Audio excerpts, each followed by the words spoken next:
What if the key to unraveling the Madeleine McCann case has always been right in front of everyone's eyes, but no one noticed until now? Imagine you find a handwritten letter tossed at the bottom of an old drawer. The paper is yellowed, the ink faded, but the first sentence still screams in silence. I know who I am, and you're not ready to know. Now swap that letter for an Instagram video. The ink for the trembling voice of a young woman. The silence for a global uproar of laughter, mockery, and denial. That's how Julia Wendell appeared to the world. An ordinary girl, Polish, 23 years old. No fame, no history, nothing but a question lodged in her chest. What if I'm the missing girl the whole world has been searching for over a decade? The world reacted as it always does to the improbable, with ridicule. Except there's one detail in this story no one was expecting. A piece of evidence. Small, silent, genetic. Something that can't be erased with a sarcastic comment or buried with a meme. What if that proof is the key? Julia's face was compared, dismissed, distorted. But while eyes were on the headlines, one fact was sidelined. Perhaps the only one that deserved our attention from the start. You might think this has already been settled. But now with this new information, the question shifts in tone. What if everything we thought we knew is about to crumble? Since she was little, Julia heard more no than anything else. Doesn't belong, doesn't fit, isn't who she says she is. She grew up without a clear sense of her origins. Missing childhood photos, fragmented records, too many gaps for someone who just wanted to know who she was. And when she finally dared to say out loud what she'd felt for years, that she might be Madeleine McCann, the world didn't listen. It mocked. But there, behind the cameras and far from the cruel comments, was a pain most ignored. The pain of carrying an identity no one acknowledges. But that might be true. And now that science has added a new piece to this puzzle, ignoring it has become a choice. Today you'll see what almost no one has. The evidence left out, the details silenced. And a story that doesn't end where the internet wanted it to. If you believe the truth needs to be faced head-on, subscribe. The next piece could change everything.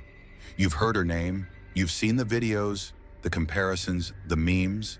Julia Wendell, the Polish girl who came forward claiming to be Madeleine McCann. And like everyone else, you probably thought, just another attention seeker. But here's what almost no one stopped to notice. Julia didn't say, I am Madeleine. She said, I think I might be. And that changes everything.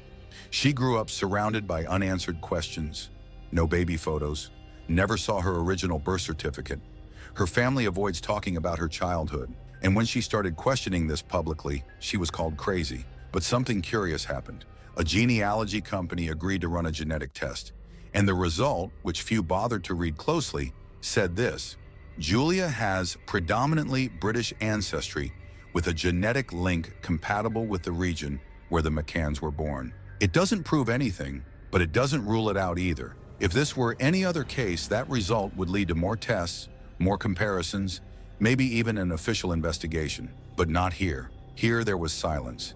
And in this case, silence screams. The very team supporting Julia, including the psychic helping her at the time, publicly cut ties with her. The press backed off, and the public lost interest. But the question lingers. Why didn't anyone want to dig deeper into this result? Julia wasn't ignored because she lied. She was ignored because the possibility of her telling the truth was too uncomfortable.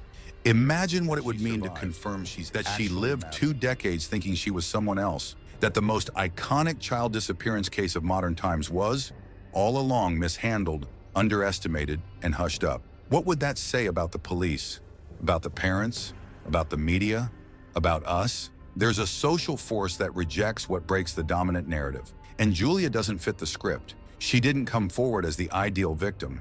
She was emotional, confused, even contradictory. But would someone who spent their life ignored, rejected, and perhaps even hidden act any differently? There's a difference between seeming unlikely and being impossible. Julia Wendell's case was never seriously investigated. The genetic test she took was never officially compared to the McCann family's DNA. And to this day, no one's bothered to answer, with precision, who Julia is. She's still alive. The doubt is too. And what's unsettling isn't what she said. It's what no one wants to ask. What if she's right? She no longer trembled in front of the cameras. After the laughter, the humiliation, and the silence, Julia Wendell reappeared, not with guesses anymore, but with something colder, more objective, a new DNA test. And this time, the numbers didn't come alone. British origin with Irish traits, the report read.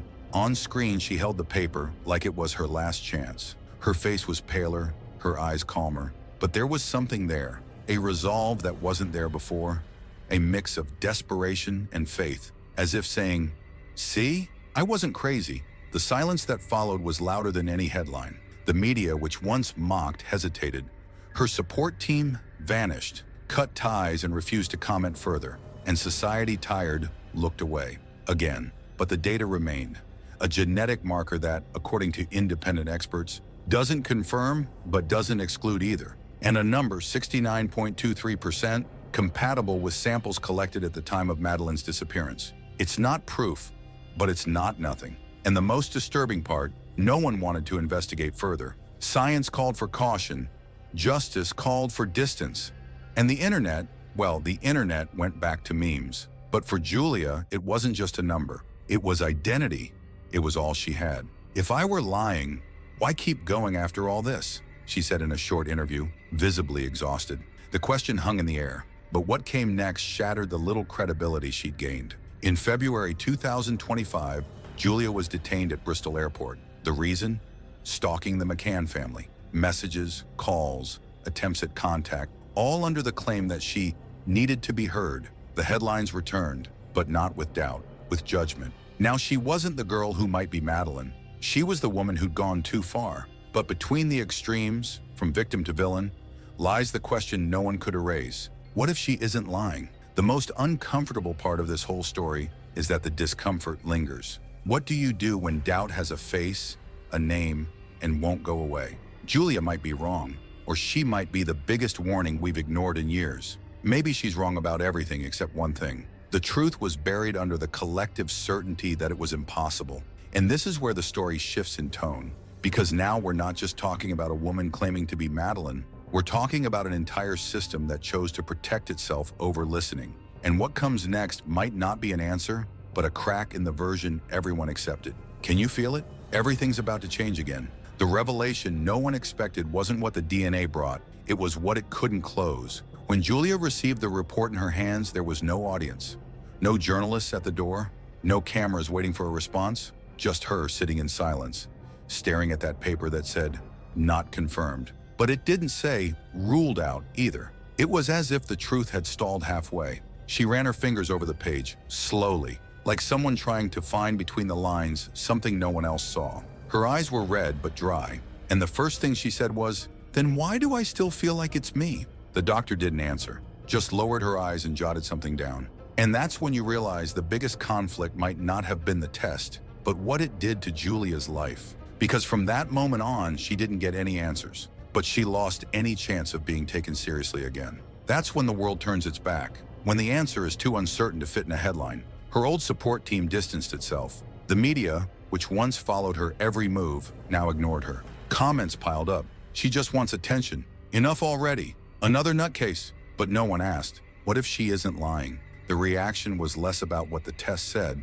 and more about what it allowed people to feel. To ignore her again. Relief, maybe. But Julia kept going. She insisted on talking to independent journalists, requested reanalyses, sought out experts willing to listen without mocking. And amid those efforts, something emerged that many overlooked.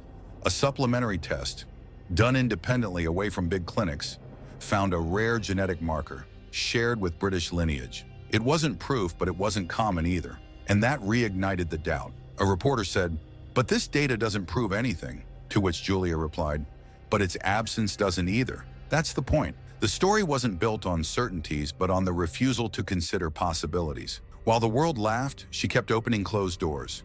And what she found was more than an inconclusive result. It was a pattern, a family with missing documents, photos that didn't match the ages, no medical records before age 6, absolute silence when she asked about her past. It was as if someone had tried to erase a trail, but forgot to cover all the tracks. For the first time, Julia wasn't seeking to prove who she was to others. She wanted to understand what had been done to her story. And maybe that says more about the case than any DNA. In the end, Julia Wendell's story doesn't solve the Madeleine McCann case, but it reveals something else we've perhaps always avoided facing: the way we treat those who defy logic. She became a joke before she was heard. She was canceled before she was understood.